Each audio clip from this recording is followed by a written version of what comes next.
Hello guys, welcome you all on the catalyst. स्वागत है आप सभी का। And today we are going to cover 21st May current affair, very important, and we will discuss in depth each and everything. तो बिल्कुल explanation के साथ में आपको ये क्लासेस मिलेंगी so that you can link each and every current affair here. और पहले अनाउंसमेंट कर दूं कि आज कुछ MCQs नहीं हैं, तो we will discuss 10 MCQs in the next class. That means it will be on 22nd of May. तो हम लोग उस दिन 10 करंट अफेयर्स को देखेंगे। सो आज बहुत अच्छे से ब्रीफली देखते हैं और उसी पर बेस्ड MCQs आपको नेक्स्ट क्लासेस में मिलने वाले। तो चलिए शुरुआत करते हैं लेक्चर की। Let's continue with this session. एक बार कंफर्म कर लेता हूं कि ऑडियो वीडियो एकदम परफेक्ट है या नहीं, और फिर हम लोग क्लास की शुरुआत करते हैं। यस, एब्सोल्युटली परफेक्ट है।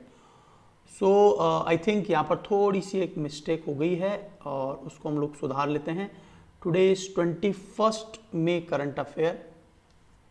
ये 21st है, राइट? आज it is 21st May current affair.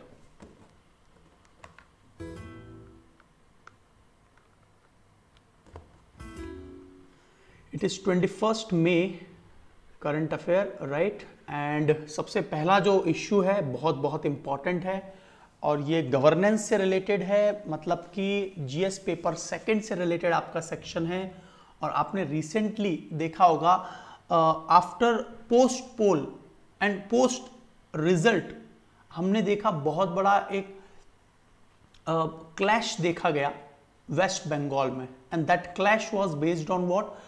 After this clash many MLAs or many of the BJP activists, those who are workers of BJP, they had been molested, they had been thrusted, they had been killed, and someone's mother had been killed. So this scenario in the West Bengal that made central government to provide security to the MLAs, those MLAs who won in West Bengal Assembly, those BJP MLAs. So these are how many? These are 77 MLAs. तो यहां पर आपको पता होगा total 77 MLA won in this West Bengal election. Now center had decided that they will provide CAPF forces. CAPF क्या होता है भाई? What is CAPF? Central arm police force, CAPF, जिसके अंदर आपको पता होगा ITBP भी आता है, CRPF भी इसके अंडर में आता है, BSF भी इसके अंडर में आता है, बॉर्डर सिक्योरिटी फोर्सेस। इसके अलावा CISF क्या होती है भाई? CISF what is it? जितने भी पोर्ट्स हैं, एयरपोर्ट्स एक्सेट्रा को जो सिक्योरिटी प्रोवाइड करता है, that is CISF। And next is what? SSB, सशस्त्र सीमा बल। What is it? SSB, this is deployed on Nepal border. Border security forces is deployed on Bangladesh and Pakistan. Now ITBP is on the border of China. So these are some security forces, and the issue of the Home Ministry's decision to provide security to BJP MLA in West Bengal so that in future there may not happen such kind of events, and that is why Union Ministry of Home Affairs decided to provide security to 77 MLAs of the Bharatiya Janata Party who were elected earlier this month after West Bengal Assembly poll. There was post result clashes had been seen, and this was first time ever we had seen in India. Like we had seen these situation scenarios in other world countries, but in India post result clashes we had never seen. Before election, during election we had seen many things, but this was first time ever in India. So issue with the decision, the threat perception discussed for a group and not one by one person. मतलब यहां पर जो है ये threat perception issue क्या है भाई? कि ये ग्रुप के द्वारा सोचा गया है, वन बाय वन पर्सन के द्वारा नहीं सोचा गया। तो यहां पर देखिए पूरी तरह से सेंट्रल पावर्ड जो गवर्नमेंट है वो it wants to provide security forces to those person and whom they are they decided to deploy CAPF personnel for 77 MLA. Threat perception for each of the person. यहाँ पर अभी जिस तरह का scene देखा गया है, बिल्कुल रिक्वायरमेंट तो है, no doubt, but issue is that यदि if central government is providing security personnel from center side, then center is not believing in the political system, in the state system, that because the MLAs generally have West Bengal police, they used to have West Bengal police. That means they do not believe in the West Bengal police. That means there is somewhere lacking of federalism in India. Bharat के अंदर कहीं ना कहीं पर जो गणराज्य का जो कॉन्सेप्ट है वो कहीं ना कहीं से खत्म होता हुआ दिख रहा है, राइट। तो यहां पर CAPF will be deployed for them. So law and order in the state subject, or first and foremost I have already told that this law and order is the matter of subject. So West Bengal is duty bound to protect every citizen along with MLAs. So West Bengal, when it is duty bound, then why there is necessity of such kind of scenario? This is a big question. By deploying the central forces, center has sent a clear signal that it does not rely upon the state government. This is a clear state signal, and provide foolproof security to BJP MLA. And this kind of scene again had never seen before. A good sign, it will not a good sign for the center state relation. So this will be somewhere burdensome on security forces as well, unnecessarily. Already we have seen that many of the armed forces like paramilitary forces is deployed in such scene, like for the security of any actor. Recently we had seen Kangana Ranaut, she got security. So this is where our large skilled paramilitary forces is deployed in security of the particular person, and Z class security and many Z plus securities. So this will ultimately burdensome for the security forces. Now some facts you must see that 2019 as many 66,043 police and CAPF personnel were deployed in the protection of 19,467 persons against the section in strength. What is the section? जो allowed strength है कि total जो personnels हैं paramilitary forces के, that is 43,556. Now it became 66,043. So it is much larger, like the difference is 23,000 more security personnel. And if they will provide security to 77 more persons, again it will be burdensome for the security forces. Now constant deployment of this CAPF person on the protection duties impact their training schedule. बिल्कुल देखिए उनका, देखिए CAPF armed police forces है, CRPF right, regularly they are facing clashes with Naxalites. So these personnel, CISF, which is deployed around major infrastructure, private infrastructure as well as metro, airport, so they need to have regular training. But due to this kind of scenario, their training schedule is impacting, and that is why again there is a concern. Now curbing the tendency to have security as a status symbol, this is again a big problem nowadays. What is happening, all these powerful MLA, MPs and different type of security they have been provided, so this power is just to show off, and that's why this status symbol should be removed, right, to curb the tendency of demanding, or even we are not providing sometimes these personnel, like in Kangana Ranaut case, in different cases, even you can see even our PM son, daughter, if they are studying in Oxford University or any university, PM, CM and anyone, so they are also demanding such type of security. So person should be asked to bear the expenditure. This is a solution. If you really want to have this status symbol, you demanding it, the country will provide you, the Home Ministry will provide this, but you have to bear the expenditure. If you will have bear the expenditure, automatically they will not demand it, right? Because the total cost will be much more higher. So the member of parliament and leader with criminal record should be charged a fee. This is again a problem, that we are providing the security personnel to those who have already criminal records. So at least they must be paid for this security. So what is the conclusion here? This conclusion is very important for your mains answer writing. The center's decision to provide security to MLA would set a wrong precedent. ये अपने आप में एक wrong क्रम हो जाएगा।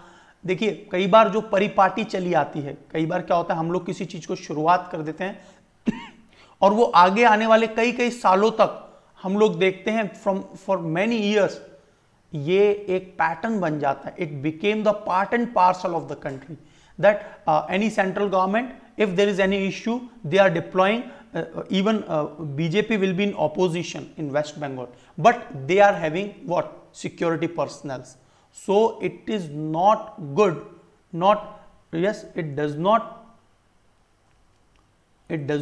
bode well for federalism, right? ये एक federalism के लिए अच्छा नहीं है. It is not a good signal in the federalism, for the federalism, right? सो यहाँ पर आई थिंक आपको सारी बात क्लियर हो गई होगी. आपको वो क्लैशेस सभी को याद आ रहे होंगे. बहुत ही ज़्यादा कंट्रोवर्शियल रहा था किस प्रकार से वहाँ पर क्लैशेस हुए पोस्ट रिजल्ट. सेकेंड पॉइंट आ रहा है, recently the cultural ministry suggested around 11 different heritage sites for UNESCO that they should enlist into as a World Heritage Site, but ultimately UNESCO had finalized 6 heritage sites. तो याद रखेंगे भारतीय cultural मंत्रालय ने तो 11 को भेजा था, बट यहाँ पर 6 को उन्होंने ऐड करने की बात कही है. which of these heritage sites are and what is UNESCO? देखिए यूनेस्को की फुल फॉर्म क्या है? United Nation Educational, E for educational, scientific and cultural organisation. United Nation Educational Scientific Cultural Organisation. और दुनिया में सबसे ज्यादा यूनेस्को हेरिटेज साइट किस देश की हैं? याद रखेंगे इटली, राइट. उसके बाद में चाइना. मैंने आपको ये सब बताया भी था कि इटली और चाइना. अब तक भारत के 37 साइट्स हैं. Currently India site is 37. ये 6 ऐड हो जाने के बाद में it will became 43 sites in India, highest in Italy. और चाइना के वुहान से लोग जो घूमने जाते हैं वो मैक्सिमम इटली ही क्यों जाते हैं? Because it is a cultural place where largest number of UNESCO site, and that is why the first spread of this corona was in Italy. And second number पे चाइना है UNESCO heritage site की list में. देखिए UNESCO बहुत मदद करता है, और ये जो हेरिटेज साइट्स होती हैं दीज कैन बी टेंजिबल और intangible. Some site are natural, some sites are historic, है ना. तो भारत में इस प्रकार के 37 साइट्स पहले से थी. So 6 sites had been added in UNESCO world heritage sites, right. So 6 sites कौन कौन सी हैं? एक तो गंगा घाट. ये गंगा घाट थाउजेंड्स ऑफ घाट हैं, और ये गंगा घाट किसके टेन्योर में बनाए गए? 1800 के करीब इस पीरियड में बनाए गए बाय मराठास. क्योंकि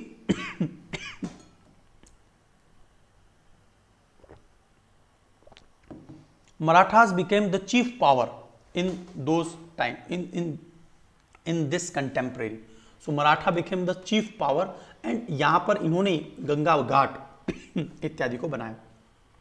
सो टेम्पल्स ऑफ कांचीपुरम, तमिलनाडु का कांचीपुरम बहुत बहुत इंपॉर्टेंट है, हम लोग डिस्कस करेंगे एक एक चीज को।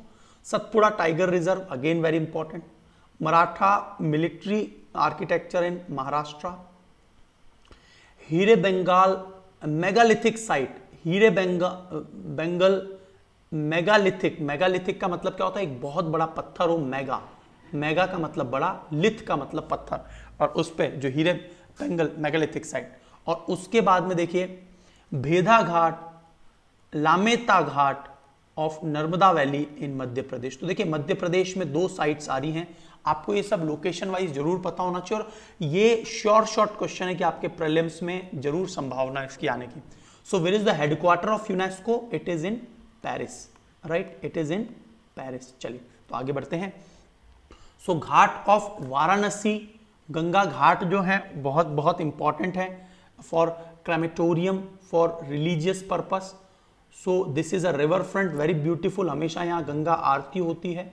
हरिद्वार को भी आपने देखा होगा। सो हरिद्वार में भी इस प्रकार के बहुत सारे, हर की पौड़ी, बहुत सारी जगह हैं। So Ganga river front in Varanasi, Uttar Pradesh, has been vying for the UNESCO tag for several years of now. यहाँ आपकी जो आरती है, it is world famous, you had seen, you all must have seen I think. So Ganga river with its river front ghat, so river front भी बनाए गए हैं।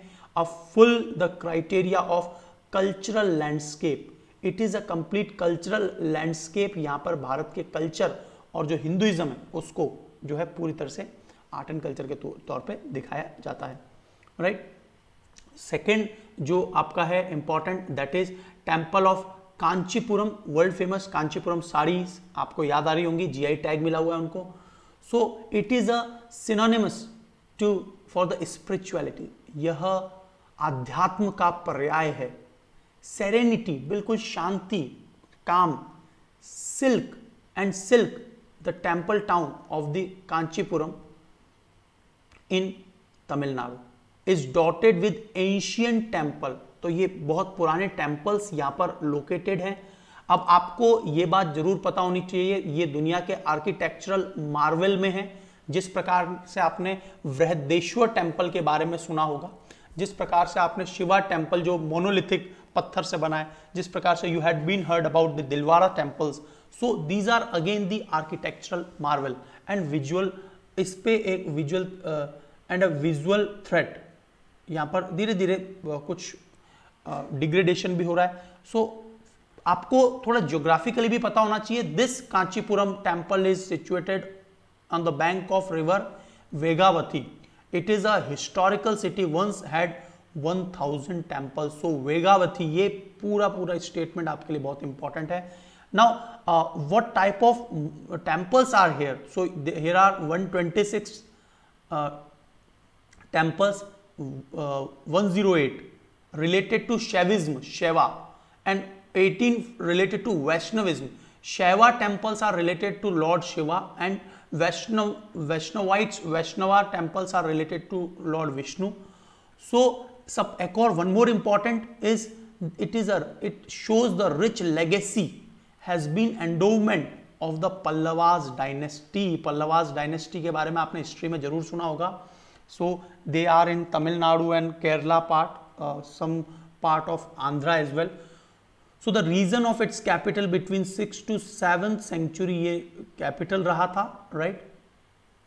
And lavished upon architectural gem and fine example of Dravidian style. So ये Dravidian style है ना, Dravidian style of temples। यहाँ पर इस प्रकार का अमलक वगैरह होते हैं, पूरी तरह से क्लोज, राइट। चलिए अगला पॉइंट आ रहा है नाउ सतपुड़ा टाइगर रिजर्व। इससे पहले आपने बहुत सारे टाइगर रिजर्व देखे ही हैं। यहाँ पर आप काजीरंगा को जानते हैं, आसाम में, उसे भी हेरिटेज साइट के तौर पे। यहाँ पर जो बर्ड सेंचुरी है, राइट, भरतपुर की bird sanctuary. So it is also in the Nilgiris are also the part of what UNESCO heritage site. So now here it is Satpura range में है, Satpura national park, and it is a tiger reserve and Madhya Pradesh is said the tiger state of India, और Madhya Pradesh, MP, Madhya Pradesh के बाद में highest number of tigers you will found in Karnataka, right. Karnataka में highest number of tigers हैं। So it is located in Madhya Pradesh. Satpura national park is the home of 26 species of Himalayan region including reptile. तो 26 different Himalayan region के reptiles भी हैं, species different 26 species of Himalayas related जो animal हैं, and tigers are also here.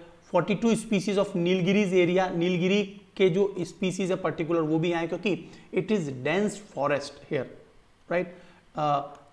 Largest tiger occupied forest has the largest tiger population as well.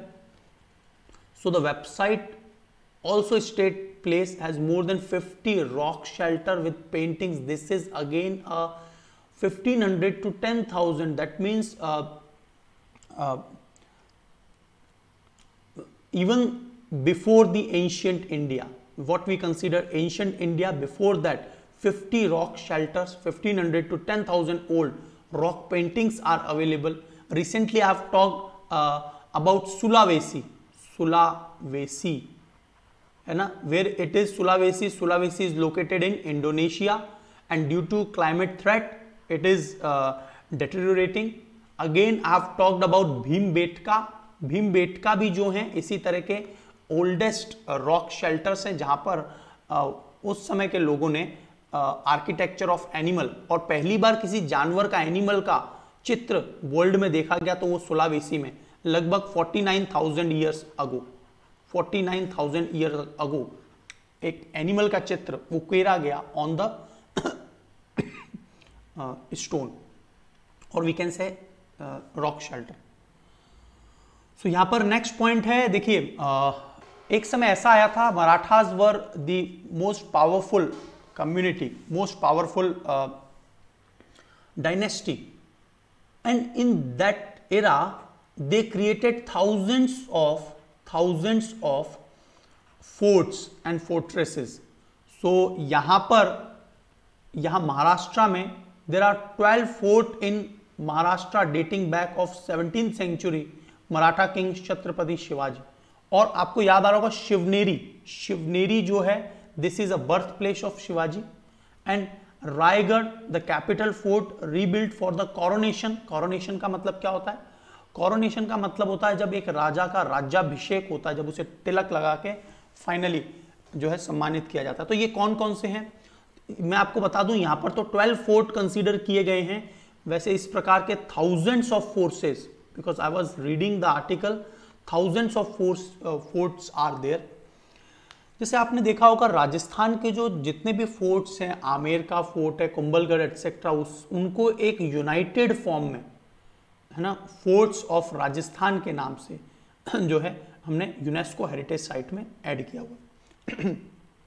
तो 17th century Maratha king Chhatrapati Shivaji, Shivneri is the birth place, Raigad जहां पे इनका coronation हुआ, coronation का मतलब है राज्याभिषेक, Torna the first fort of Maratha empire, Rajgad, Salher Mulher and Panhala Pratapgad. So many of the forts are there. Colaba बहुत फेमस है एज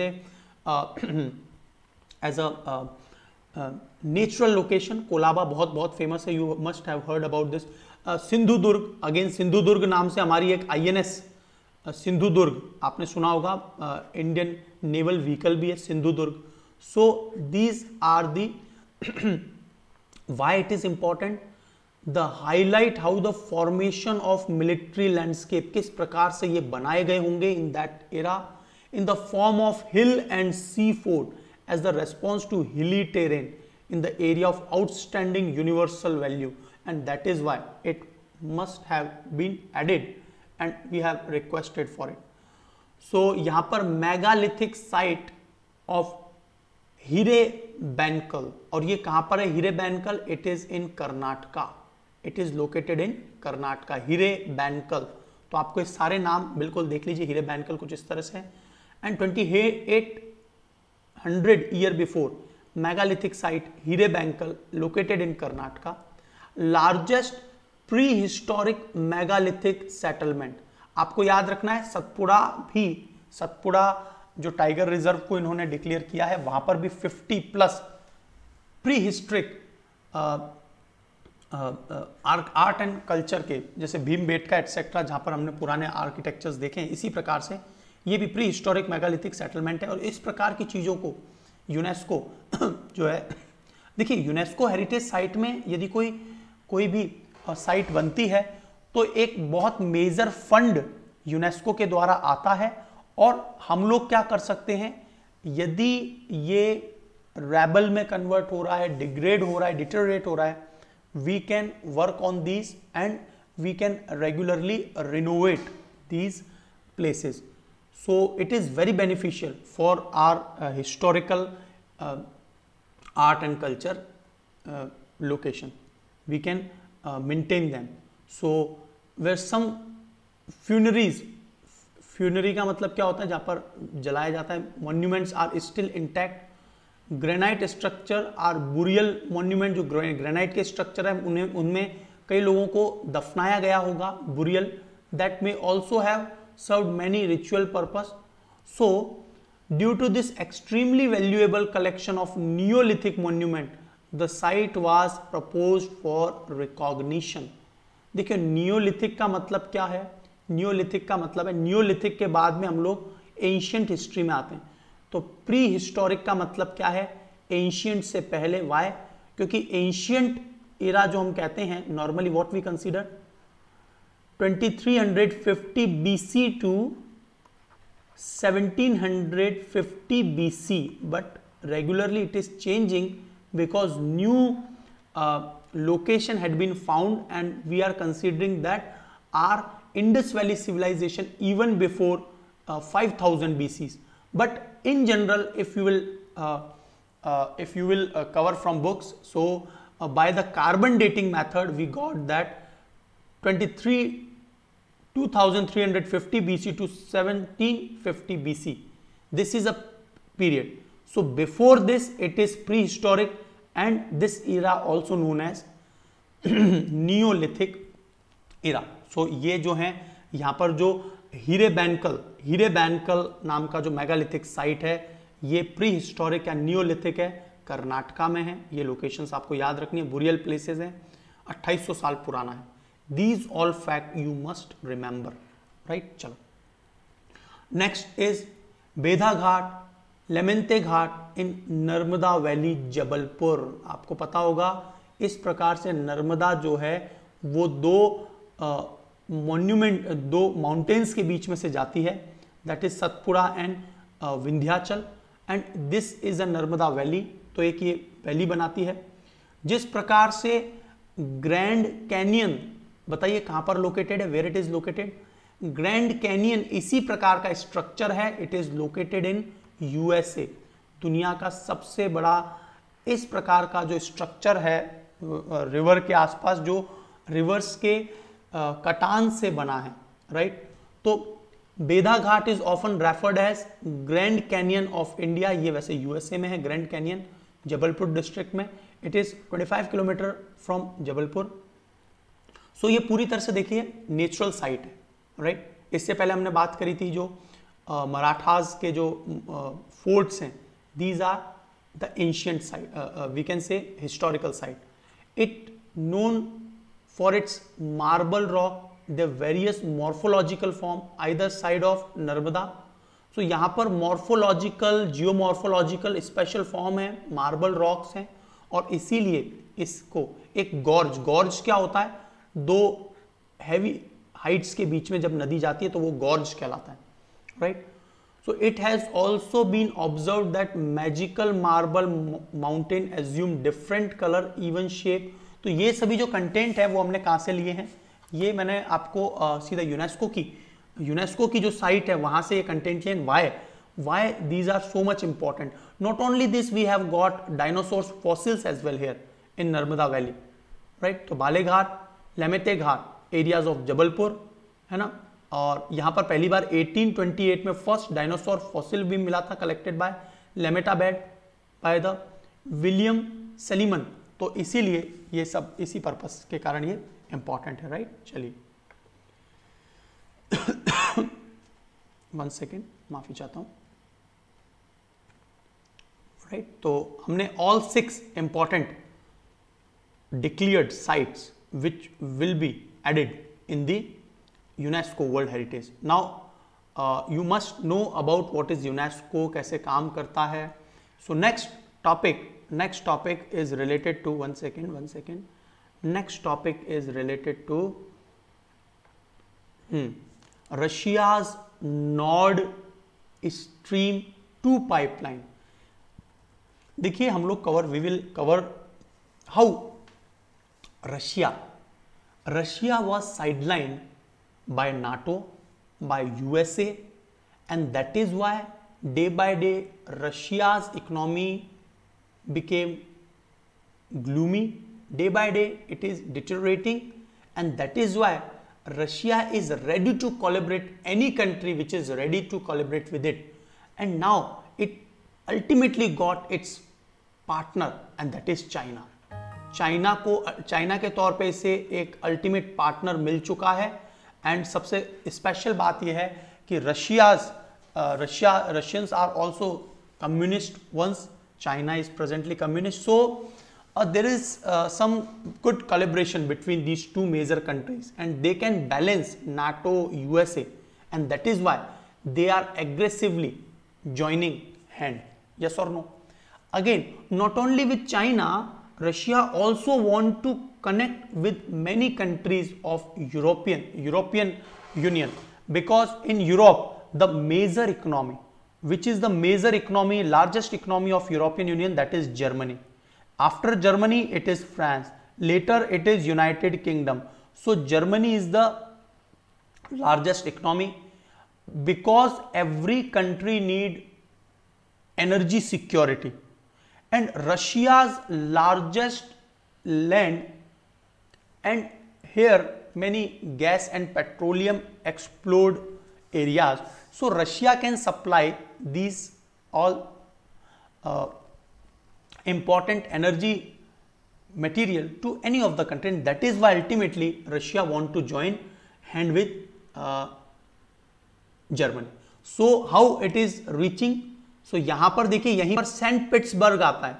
देखिए Saint Petersburg is a city which is located here, और ये एक ऐसा लोकेशन है, ये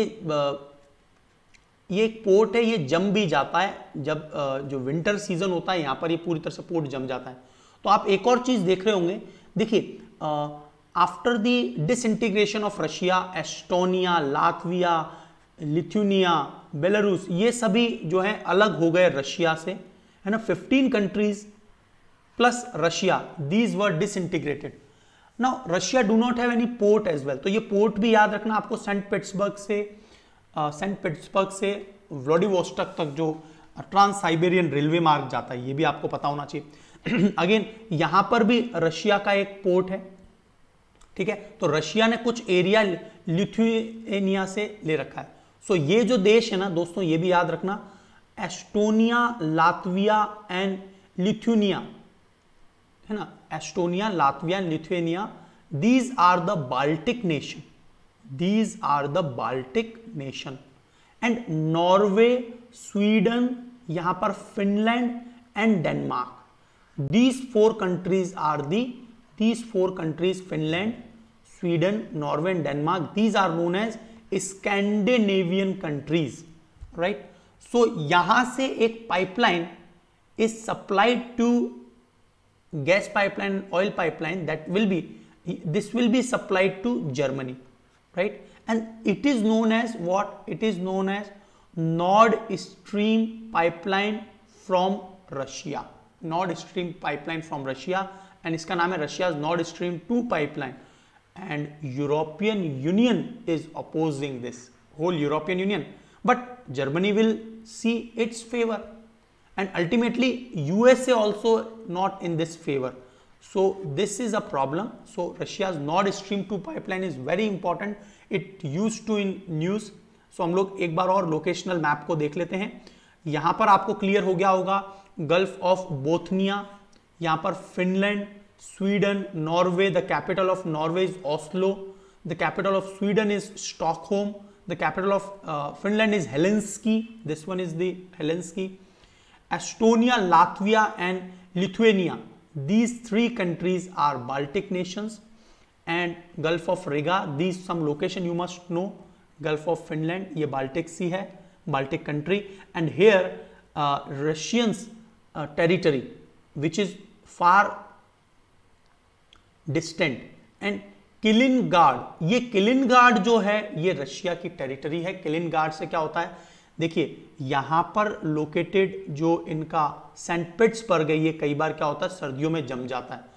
तो ultimately they can import export from Kaliningrad, है ना. इट इज वेरी इंपॉर्टेंट, सर्दियों में जमे ना और सप्लाई एक्सचेंज रेगुलर होता रहे. तो ये कुछ प्रॉब्लम है रशिया की, है ना, कि भाई not a single port which will be open in the all 12 month, but this Kaliningrad, this Russia has managed, right. इसी प्रकार से उन्होंने जो है रेड सी में, ब्लैक सी में भी पोर्ट्स बनाए हुए हैं. So US government has decided to waive sanction. Ultimately मैंने जो बोला वही कि waive sanction, USA don't want it and that is why they waive sanction to the company behind the Russian Nord stream 2 pipeline to Europe. It is a system of offshore natural gas pipeline. तो ये पूरी तरह से natural gas pipeline है running under the Baltic sea from Russia to, और ये Baltic Sea के नीचे नीचे है. It include 2 active pipeline running from Vyborg to Lubmin near the Greifswald. देखिए बहुत टिपिकल नाम होते हैं जर्मनी के, Greifswald. And forming a original Nord stream. 2 further pipeline under construction running Ust Luga and Lubmin. आपको केवल नॉर्ड स्ट्रीम पाइपलाइन 1, 2 याद रखने, और ये इस रीजन में बाल्टिक रीजन वगैरह में इतना ही आपको याद रखना है. Why US sanction Nord Stream project has been opposed by United States and several central and eastern European countries because they do not want to have any influence of Russia in this region. That is why they don't want this. US economic incentives to resist Russian supply of gas. तो क्या करता है US, क्या करता है, एक और problem है कि US wants to provide shale gas to this countries. So US also wants to get economic favour from these European countries. But if Russia will supply regularly, there will be some shock to the US economy, and this is again a problem. And it also don't want to have any influence of Russia, right? तो I think ये पूरा article आपको clear हो गया होगा. Next point पे बात कर रहे हैं, फर्टिलाइजर सब्सिडी. भारत का बहुत मेजर खर्चा जो है ना वो फर्टिलाइजर्स की सब्सिडीज पर होता है. अराउंड 80,000 प्लस जो है 80,000 करोड़ प्लस हम लोग फर्टिलाइजर सब्सिडीज में देते हैं. और देखिए पिछले दिनों में क्या हुआ कि अंतरराष्ट्रीय इंटरनेशनल लेवल पर अमोनिया एक्सेट्रा का जो प्राइसेस बढ़ा है उसके चलते क्या हो रहा है कि ओवरऑल जो बैग्स ऑफ द फर्टिलाइजर्स हैं उनका कॉस्ट बढ़ गया है. नाउ यहां पर देखिए पहले जो सब्सिडी मिलती थी डायरेक्टली गवर्नमेंट के द्वारा तो वो 500 पर बैग थी. Now government has increase this by 140%. इसका मतलब 500 का 140 कितना होता है भाई, 500 का 140% इंक्रीज कर दीजिए, दैट मीन्स 700. सो 700 रुपीज और इंक्रीज कर दिया तो टोटल कितना इंक्रीज हो गया भाई, 500 प्लस 700. इसका मतलब per bag Indian government will provide subsidy on the fertiliser of rupees 1200 rupees. So this much is increased in the fertilizers, right?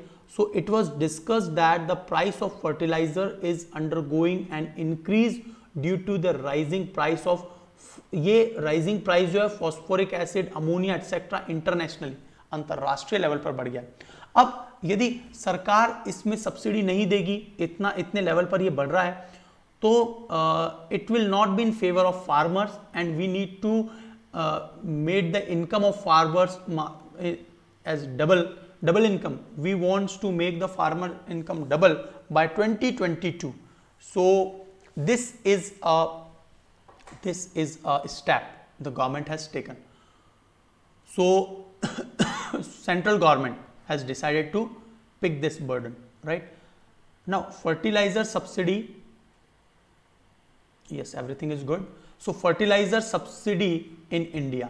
Subsidy as concept originated during the green revolution of the 17 and 80s, और उसके बाद से subsidies मिलना शुरू हुआ। Green revolution के बाद high yielding seeds, high yielding varieties जो हैं HYV, हाई यील्डिंग वेराइटीज, और मेजर स्केल पर फर्टिलाइजर्स का प्रयोग हुआ ताकि प्रोडक्टिविटी को मल्टीप्लाई किया जा सके, है ना। आपको याद आ रहा होगा MS Swaminathan in India who got first prize, right, who was the first green who made India first time in green revolution 1966-67, and internationally world famous name is Norman Borlaug, and Norman Borlaug has provided green revolution in 4 countries. One is Pakistan, second is India, third is Philippines, and fourth is Mexico. So इस तरह से Norman Borlaug की मदद से MS Swaminathan got help, and all over India, especially the first revolution was only and only in the northern region, in Haryana, Punjab, and the western part of the Uttar Pradesh. So fertilizer subsidies purchasing by the farmer at the price below MRP. MRP अभी जो ये cost है ना per bag, it became 2400 rupees. It became 2400 rupees. But after this subsidy, the farmer need to pay only 1200 rupees, because 1200 is subsidy. 1200 is what? Subsidy, right? So demand and supply. So the below usually demand and supply rate or regular production and import cost. तो यहाँ पर देखिए ऐसा नहीं है, भारत के पास जो है ना फॉस्फेट इत्यादि जो है पोटेशियम, भारत के लिए जो फर्टिलाइजर की कमी है ना, हम लोग किस फर्टिलाइजर को यूज करते हैं normally? NPK, nitrogen, phosphorus and potassium. So यहां पर भारत के पास जो कमी है वो पोटेशियम की बहुत ज्यादा कमी है, तो इसको हमको इंपोर्ट करना होता है, और ये लगातार इंटरनेशनल मार्केट में प्राइस बढ़ते जा रहे हैं और हमने सब्सिडीज दे दिया। और इस तरह से जो ये हमारे फार्मर्स हैं उन्हें डायरेक्ट बेनिफिट ट्रांसफर के तहत, ऐसा नहीं है, देखिए दोस्तों क्या याद रखना है कि मान लीजिए किसी ने 10 बैग खरीदे तो उनके अकाउंट में जाते हैं, ऐसा नहीं है कि कोई बिचौलिया बीच में जो मिडिल मैन होगा। सो they need to pay 2400 rupees, but they will get the benefit by directly, the amount will be transfer to the. And इससे क्या होता है, ब्लैक मार्केटिंग, इवन ऑल दी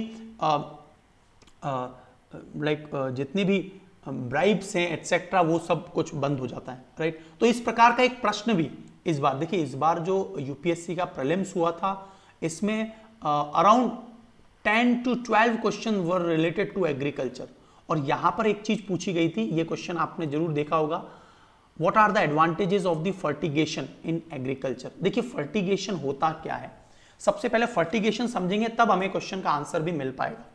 सो फर्टिगेशन क्या होता है कि पहले तो हम लोग क्या करते थे कि भाई मान लीजिए this one is a farmland, यहाँ पर बहुत सारा पानी जो है एक नालियों के रूप में बना दिया और वहाँ से जा रहा है प्रॉपर तरीके से, हमने मेड वगैरह बना दिए, है ना।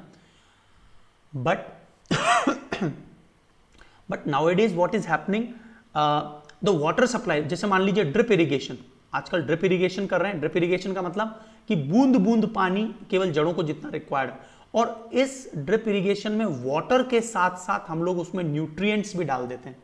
तो हम लोग पहले तो क्या करते थे, अलग से फर्टिलाइजर्स और न्यूट्रिएंट्स वगैरह छिड़काते थे। अब ड्रिप इरिगेशन के साथ में हम लोग क्या करते हैं, जो है न्यूट्रिएंट्स को पानी के साथ मिक्स करके और बूंद बूंद देते रहते, और यही क्या है फर्टिगेशन। इससे क्या हुआ, वाटर मैनेजमेंट भी हो गया, and limited amount of fertilisers we are providing, and due to heavy rainfall ऐसा नहीं होगा कि जो अपर लेयर टॉप सॉइल में जो ये मटेरियल है वो हमारे जलाशय रिजर्वोर्स को जो है खराब नहीं करेगा, वहां पर पॉल्यूशन कम से कम होगा। This is the fertigation and overall impact, बहुत ही पॉजिटिव इंपैक्ट है। तो यहां पर पूछा था what are the advantages of the fertigation.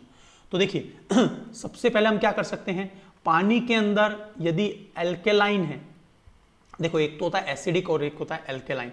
Alkaline का मतलब क्या है? क्षारीय। क्षारीय का मतलब क्या है? बेसिक नेचर का, क्षारीय। तो एल्केलिनिटी of irrigation is possible, control किया जा सकता है। यस, यदि हम उस प्रकार के मटेरियल पानी में मिला देंगे बिल्कुल कंट्रोल होगा। देखिए यहां पर चारों ऑप्शन कहीं नहीं दिए, मतलब चारों के चारों तो करेक्ट है ही नहीं। तो यहां पर जब आप पढ़ेंगे efficient application of rock phosphate and all other phosphatic fertilizer is possible। सो हाँ ये पॉसिबल है, लेकिन हम लोग और एक और पॉइंट पढ़ते हैं, increase the availability of nutrient to plant is possible. Yes, ये बिल्कुल सही है कि जो है न्यूट्रिएंट्स अवेलेबिलिटी बिल्कुल जड़ों को ही तो चाहिए, सो डायरेक्टली रूट्स को मिलेगा ड्रिप इरिगेशन की मदद से। ये थर्ड पॉइंट भी सही है। Reduction in the leaching of the chemical nutrient is possible. देखिए लीचिंग का मतलब क्या होता है? जब वर्षात होगी, रेनफॉल होगा, लीच होकर पानी कहीं और रिजर्वोयर में इकट्ठा होगा और उससे उसका पूरा इकोलॉजिकल इम्बैलेंस हो जाएगा। तो ये फोर्थ पॉइंट भी सही है। तो ये जो first point, third point and fourth point is more correct and that is why C is the answer.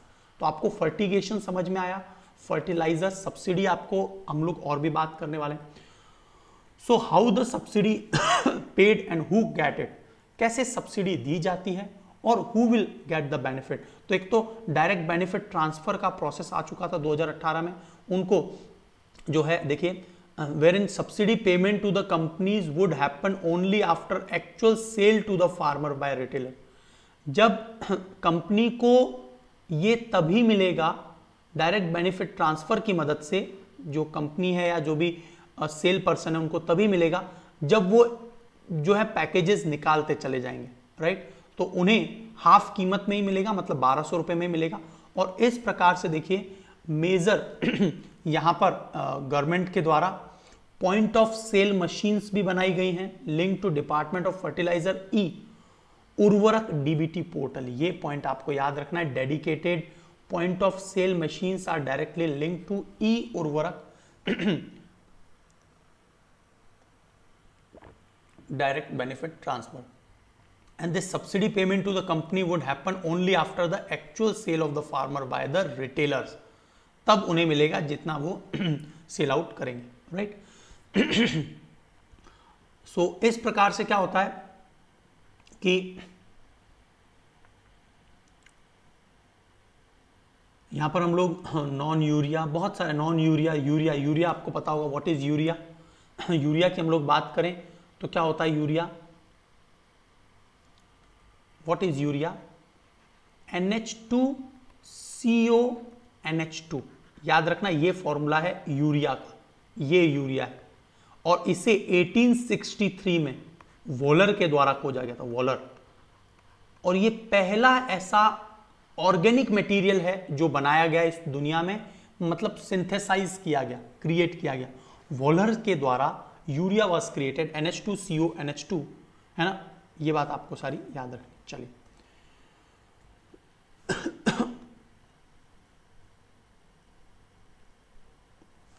आपको ये भी याद रखना है कि ये जो अमोनिया है बहुत ज्यादा मात्रा हो जाती है, तो अमोनिया के कारण बच्चों में ब्लू बेबी सिंड्रोम भी होता है, पूरा नीला हो जाता है बच्चा। इसके पीछे कारण क्या है? ये अमोनिया क्या करता है दोस्तों, ये जो हमारा हर्ट होता है ना, हर्ट, इसमें ये जो 4 चैम्बर होते हैं सेपरेट है। यदि ये जुड़ जाए, मान लीजिए जैसे बचपन में होता है, पहले जुड़े हुए होते हैं जब हम लोग मदर के गर्भ में होते हैं, तो ये जुड़ जाएंगे तो क्या होगा, जो डीऑक्सीजनेटेड और oxygenated blood will be mixed and that is why the whole body, तो यहां पर क्या होता है, होल हो जाता है ड्यू टू दी अमोनिया, और इसीलिए ब्लू बेबी सिंड्रोम हो जाता है। और क्यों? क्योंकि अमोनिया की मात्रा ज्यादा हो जाए, है ना, अमोनिया कॉन्सेंट्रेशन ज्यादा हो जाता है, राइट। तो ये कुछ बातें आपको याद रखनी, इसीलिए हम लोग यदि फर्टिगेशन करेंगे that will be definitely very helpful. तो यहां पर एक जो खाद्य पदार्थ है गोलवाड़ सपोता, तो ये गोलवाड़ सपोता क्या है? हम लोग जो चीकू खाते हैं, आप लोगों को पता होगा चीकू, है ना, चीकू सभी लोग बहुत ही फेवरेट भी होता है लोगों का, है ना, स्लेटी कलर का, ग्रेइश कलर का होता है ना। सो इसे जियोग्राफिकल इंडिकेशन दिया गया, राइट।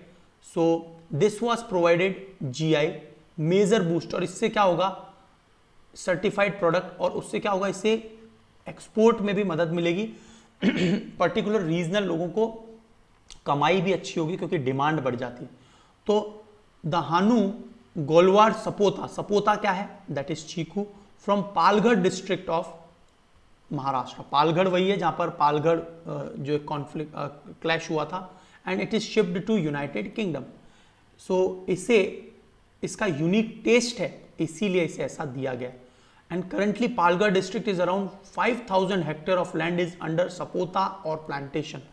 तो सपोता को और कहाँ उगाया जाता है भाई, कर्नाटका, लेकिन कहाँ से, महाराष्ट्र से मेनली, राइट। आप लोग ज्योग्राफिकल इंडिकेशन के लिए क्या होता है, एक पर्टिकुलर रीजन में विशेष प्रकार की चीजें, जैसे बीकाजी नमकीन, not Bikaji, Bikaji is a company, रतलामी बीकानेरी जो सेब हैं, it is particularly in Bikaner of Rajasthan, है ना। आपने कड़कनाथ मुर्गा, कड़कनाथ जो मुर्गा है, हैन है ना, राइट, कड़कनाथ जो कॉक है मुर्गा, उसके बारे में सुना होगा। It is located in Jhabua, Jhabua of Madhya Pradesh. So in this way highest growing जो है यहाँ पर हम लोग कहाँ देख रहे हैं अभी, कर्नाटका में, और एक मेजर कंसाइनमेंट अभी एक्सपोर्ट हुआ है। आपको ये भी पता होना चाहिए, इसी प्रकार से बहुत ज़्यादा चर्चा में आया था पिछले दिनों में, एक चर्चा में आया था पॉइंट, दैट इज बेगनपल्ली एंड स्वर्ण रेखा नदी है, याद रहेगा आपको, स्वर्ण रेखा नदी, बेगनपल्ली, ये मैंगोज भी बहुत फेमस है कृष्णा और चित्तूर डिस्ट्रिक्ट के, और इन्हें भी अल्फांसो आम इज वर्ल्ड फेमस, ये भी हम लोग एक्सपोर्ट करते हैं। तो ये जो जीआई टैग्स होता है वो ट्रिप्स के अंडर में आता है, जो अंतरराष्ट्रीय trade related aspect of intellectual property rights, और भारत का इंडियन पेटेंट एक्ट, ये इसके अंडर में काम करता है 1970 का, जिसमें मेजर सुधार कब किया गया था, 2005 में, राइट, मेजर अमेंडमेंट लाया गया। फूड स्टफ पर्टिकुलर किसी एरिया के हैं, जैसे basmati rice, again they have got, है ना, बोकासोल राइस, आपने बोकासोल राइस के बारे में सुना होगा, जिन्हें पकाने की जरूरत नहीं होती, बस पानी में डाल दीजिए तो ही वो पक जाते हैं, बोकासोल राइस, है ना, ब्लैक राइस। तो इस प्रकार से हम लोग जीआई टैग देते हैं। जीआई टैग जो है सिल्क साड़ीज को भी है ना, कांचीपुरम सिल्क को। सो सिंगल यूज प्लास्टिक ये एक बहुत बड़ी समस्या बन चुकी है, और दुनिया के जो देश हैं, विशेषकर जहां पर पेट्रोकेमिकल कंपनीज हैं, they don't want to stop it. देखिए, they are minting money by this, and that is what they don't want to stop it. A report was published that who make single use plastic 130 million ton a year at the last count, who make money from it. तो देखिए, पिछले समय में हमने ये देखा कि major production हो रहा है। आपको पता होगा कि Narendra Modi, the prime minister of India, got champions of the earth prize, है ना। 2022 में Modi had declared that India will be free from single use plastic. What is single use plastic? We had used once in a life and we had throw it out. That means plastic की बोतल, we had drunk water and we throwed, है ना, we had thrown it. So this is what the situation, the scenario. So 2022, Modi declared that, our Prime Minister declared that 2022 we will have no single use plastic, and that is why this declaration, United Nations given champions of the earth prize to Narendra Modi as well as to the French president. So but none of the organization want to stop it. दुनिया की 20 बड़ी कंपनियां हैं, half of the world single plastic is made by 20 major plastic units. तो ये report publish हुई है Minderoo, a non profit organisation based in Australia along with academics at the University of Oxford and Stockholm. आपको पता है Stockholm कहाँ है, Sweden में, एनवायरमेंट इंस्टीट्यूट। तो इन्होंने रिसर्च पब्लिश की, Stockholm environment institute, universities of Oxford के एकेडमिक्स वाला जो डिपार्टमेंट है, एंड मिंडेरू नॉन प्रॉफिट ऑर्गेनाइजेशन जो कि ऑस्ट्रेलिया बहुत अच्छा काम करता है, एनवायरमेंट फ्रेंडली काम करता रहता है समय समय पर। तो यहां पर देखिए, half of the single use plastic केवल 20 कंपनियों द्वारा, और ये कौन सी कंपनीज है जो पेट्रोकेमिकल उत्पादित करती है, केमिकल, जैसे सऊदी अरेबिया में पेट्रोकेमिकल कंपनीज हैं, they want to utilise each and every part of crude oil. देखिए क्रूड ऑयल का जो अल्टीमेट उत्पाद है उसमें से हम लोग प्लास्टिक बना सकते हैं। Polythene, what is polythene? CH2 double bond CH2, this is polythene.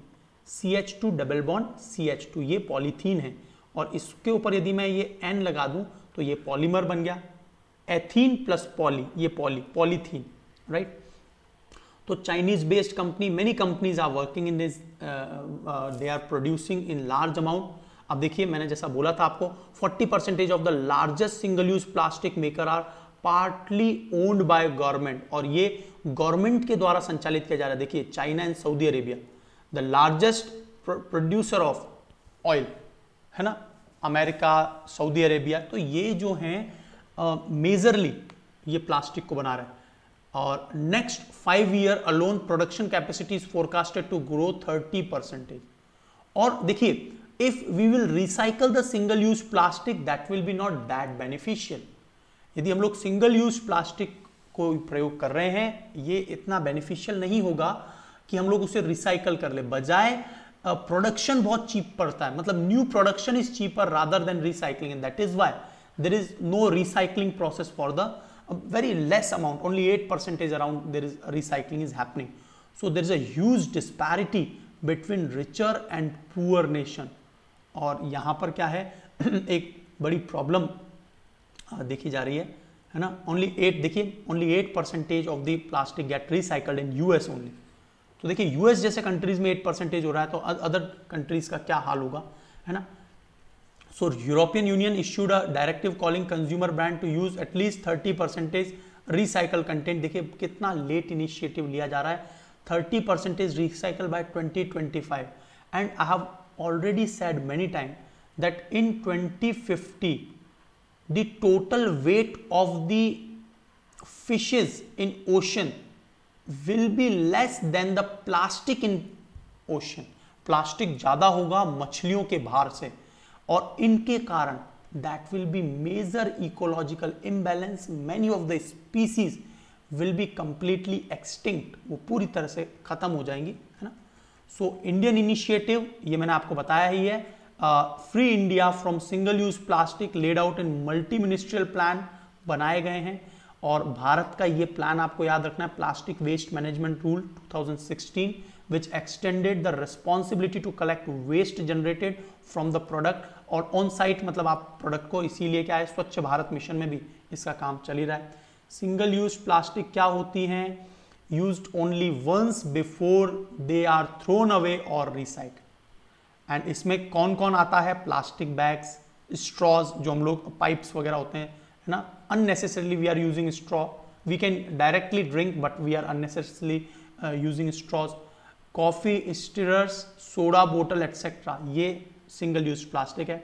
It is a huge problem.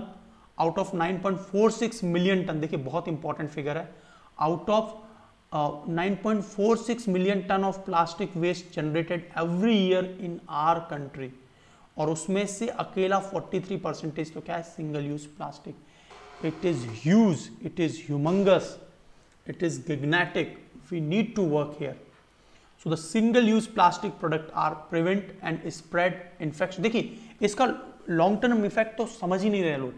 देखिए क्या होगा, ultimately the large amount of plastic we will dump, like we have created a infrastructure. Recently you had heard about this that in Kerala there is a railway station. They applied all the plastic below the railway station's surface, all the plastic dumped below this, but whenever there will be water reach to this, water will be percolate down, the particle, the contaminated water will reach to the aquifers, ultimately it will reach to the aquifers, and this groundwater will not be potable, and due to this material it will be carcinogenic to human being and it will kill many species, right? So syringe application, drug test, bondage, है ना, bandage जो होती है, wraps इत्यादि, जो are often made to be disposable, ये disposable बनाई जाती हैं। और इस दिशा में काम हो रहा है। Petroleum based plastic is not biodegradable, मैंने आपको बताया क्रूड ऑयल से जो अल्टीमेट उत्पाद बनता है उसको भी ये लोग यूटिलाइज करके प्लास्टिक बना ले जाते हैं, because they want to mint money. And ऐसा नहीं है कि दुनिया के देश चाहते नहीं, लेकिन दुनिया के कुछ देश, the world's countries do not want to stop their minting money process, that is why they are not stopping, है ना। We need a global, we create this a global issue, we should ban the powerful countries to stop this production. We should have alternative methods, biodegradable methods. So hundreds of years तक ये जो है degrade नहीं होती है, and it will remain in the, and ultimately it will become the part of the water supply, and it release the toxic chemicals, the additive that is used to shape, harden these. तो देखिए मैं आपको ultimately बता दूं, ये environment ecology से related है पूरा section, and also part of GS paper third, environment ecology GS paper third में आता है। तो सबसे पहले तो देखिए, this plastic is made up of fossil fuel, companies के द्वारा, जो पेट्रोकेमिकल कंपनीज है उनके द्वारा फॉसिल फ्यूल के थ्रू बनता है। ये यूज कार्बन फुटप्रिंट है, क्योंकि इसको इजीली बायोडिग्रेड नहीं किया जा सकता, will still be here in hundreds of years, आने वाले 100 सालों तक, because biodegrade is not that easy, and ultimately जो हमारे farmlands हैं उन्हें भी अफेक्ट करेगा ये। only tiny percentage is recycled, आपको मैंने बता ही दिया, यूएस में 8% होता है, भारत में तो बहुत नीचे। लीचेस का मतलब क्या है, अल्टीमेटली जो ये सरफेस है लैंड की, और यदि हमने डंप भी कर दिया है तो ultimately toxin into food and drink, it will become in our food cycle, causes hormone disruption and cancer, हमारे हार्मोन में पूरी तरह से परिवर्तन लाएगा। आपने माइक्रोप्लास्टिक्स के बारे में भी सुना होगा, आजकल बहुत चर्चा में रहते हैं।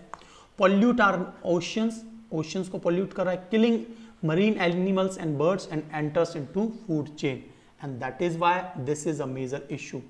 तो what is the way forward, that very important.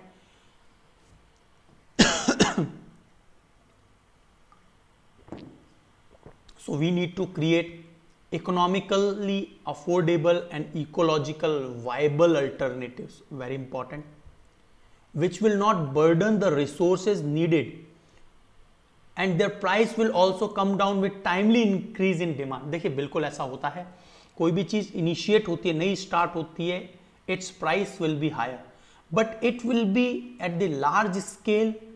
If the demand will be increased, the alternative methods will ultimately work, and the price will gradually came to lower point, right? Gradually the prices will be lesser. So need to promote alternative like cotton, khadi bags and biodegradable plastic. More research and development is a requirement, and finance should be there to look for the sustainable viable option. These are very important way forwards. Citizens have to bring, this is again like in Swachh Bharat mission, we came to a behavioral change in Indian society, and now from Jal Jeevan mission we will have a behavioral change, because there is a public people centric participation. So ultimately it will be helpful, not littering and helping in waste segregation and waste management. So citizens के behavioral change आना चाहिए, contribute by not littering, कि भाई plastic को कहीं पर भी फेंका ना जाए, helping waste segregation, waste management इस तरह से किया जाए। अब देखिए हम लोग एक स्कीम को पढ़ने वाले हैं। Always I have told you that every day we will cover one scheme.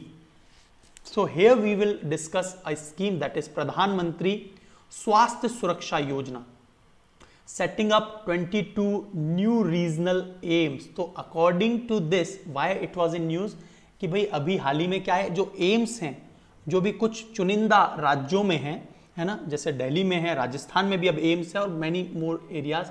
Now AIIMS like structure we will create in 22 new regional AIIMS in different state, पर स्टेट एक प्रोवाइड कर दिया जाएगा। सो प्रधानमंत्री स्वास्थ्य सुरक्षा योजना के तहत ये अप्रूव किया गया है by All India Institute of Medical Sciences institute.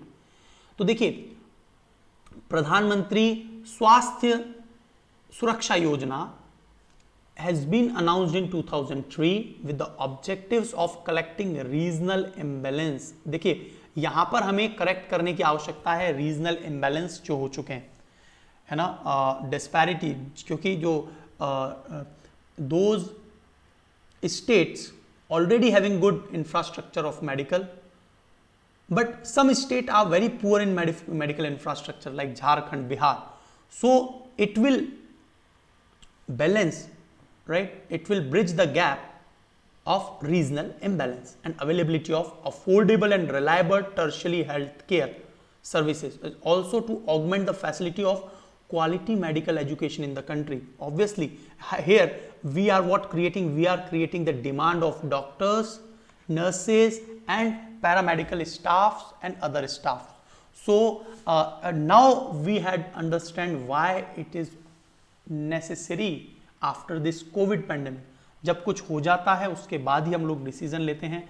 तो प्रधानमंत्री स्वास्थ्य सुरक्षा योजना, the nodal ministries health and family welfare, ministry of health and family welfare इसकी मिनिस्ट्री. ये सबसे पहला क्वेश्चन इस तरह से आता है. Two component AIIMS like institute, setting up the AIIMS like institute and upgradation of government medical colleges in various states.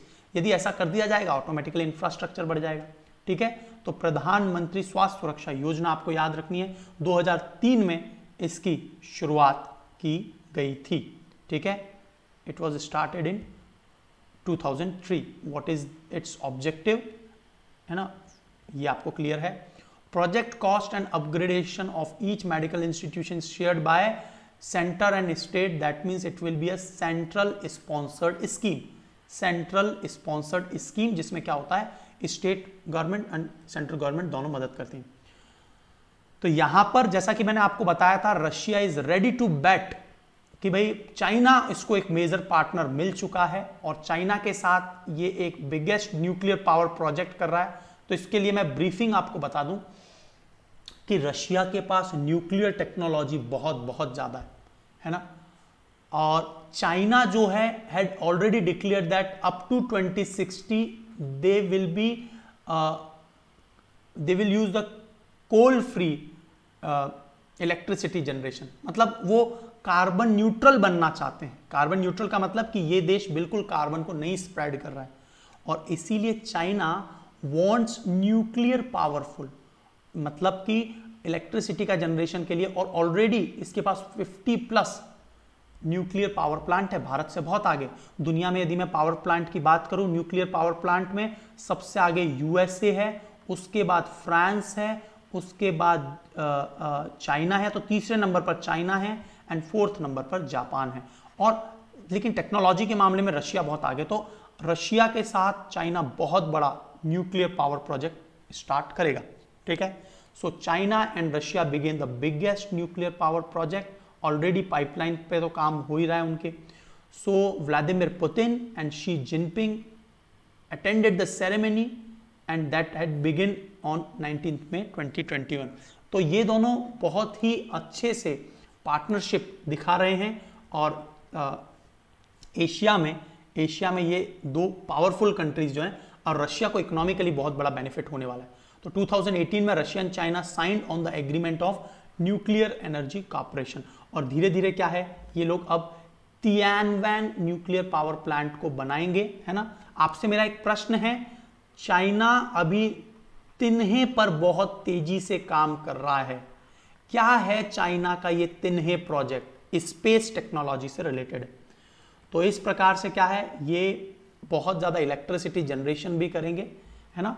And the project is standing evidence of Russia and China are increasing their close ties after facing huge pressure from European Union and United States. कई बार क्या है, sanction देखने को मिला, है ना, कई बार sanctions देखने को मिला इसलिए. और चाइना का क्या उद्देश्य है कि भाई वो कोल फायर्ड प्लांट्स को खत्म करना चाहता है. China wants to become carbon neutral by 2060 और इसी के लिए वो न्यूक्लियर पावर प्लांट में काम कर रहा है. तो 2035 तक 2035 तक देखिए इसका लक्ष्य है 200 गीगावाट तक न्यूक्लियर पावरफुल कैपेसिटी प्राप्त करना, है ना. भारत में जो न्यूक्लियर पावर से जो हम लोग उत्पादन कर रहे हैं इलेक्ट्रिसिटी का, भारत की टोटल प्रोडक्शन का केवल और केवल 2% हम लोग न्यूक्लियर पावर से जनरेशन कर रहे हैं। Around 67% of Indian electricity is generated by the coal power. और कोल पावर में क्या है, थर्मल पावर प्लांट से हम लोग 67% इलेक्ट्रिसिटी जनरेट कर रहे हैं। देखिए एक और ज्योग्राफिकल घटना अभी देखने को मिली, मैंने लास्ट लेक्चर में आपको डिस्कस किया था कि Antarctica is heading towards the climate tipping point, और 2060 में बहुत सारी आइस शीट्स ब्रेक हो रही होंगी, अपने टिपिंग पॉइंट पे जा चुका होगा, क्योंकि लगातार क्लाइमेट चेंज की वजह से टेम्परेचर बढ़ता जा रहा है और ultimately it will increase the water in the oceans. So ऐसा स्टडीज में सामने आया है ना, ये स्टडीज बता रही है, टिपिंग पॉइंट की बात मैं ऑलरेडी कर चुका हूं। और यहां पर देखिए a fifth assessment of the report of inter government panel on climate change, IPCC, आपने जरूर एनवायरमेंट में पढ़ा होगा, 1988 में इसे स्थापित किया गया था। एक है UNFCCC, United nation framework convention on climate change, UNFCCC, इसे 1992 में स्थापित किया गया, राइट। और अर्थ समिट, जो पहला अर्थ समिट हुआ था जिसे रियो डी जेनेरियो में किया गया था 1992 में, तब UNFCCC लाया गया। Inter government panel on climate change defined the climate tipping point as irreversible change in the climate system। Very important point.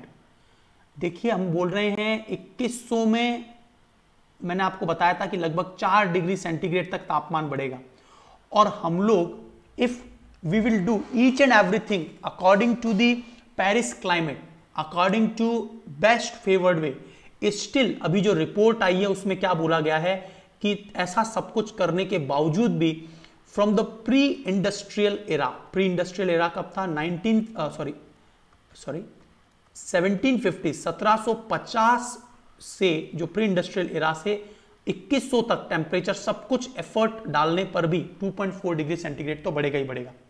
So in this way the climate is changing, temperature is changing, and this global temperature is 15 degree centigrade. So यहां पर irreversible change हो जाएगा, जिस प्रकार 2100 में भी irreversible change होगा। तो यहां पर एक बहुत मेजर स्टेप्स लेने की आवश्यकता है ना।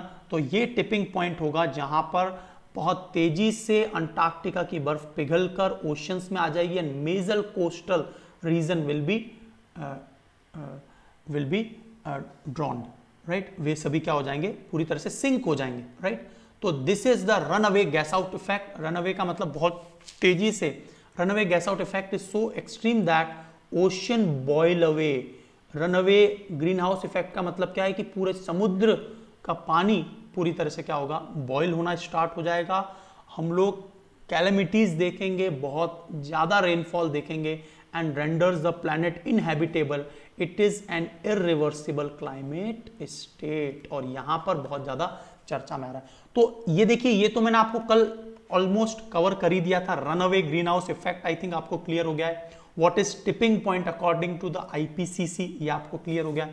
नाउ सेंटिनल नाम की जो 2 सैटेलाइट का एक कॉन्स्टेलेशन भेजा गया था अमेरिका और यूरोपियन कंट्रीज के द्वारा, है ना। Sentinel recently it had been sent, और उसने देखा अंटार्कटिका 76, A76 नाम का एक सबसे लार्जेस्ट आइसबर्ग ब्रेक हो गया है अंटार्कटिका, है ना, अंटार्कटिका का सबसे बड़ा आइसबर्ग ब्रेक हो गया।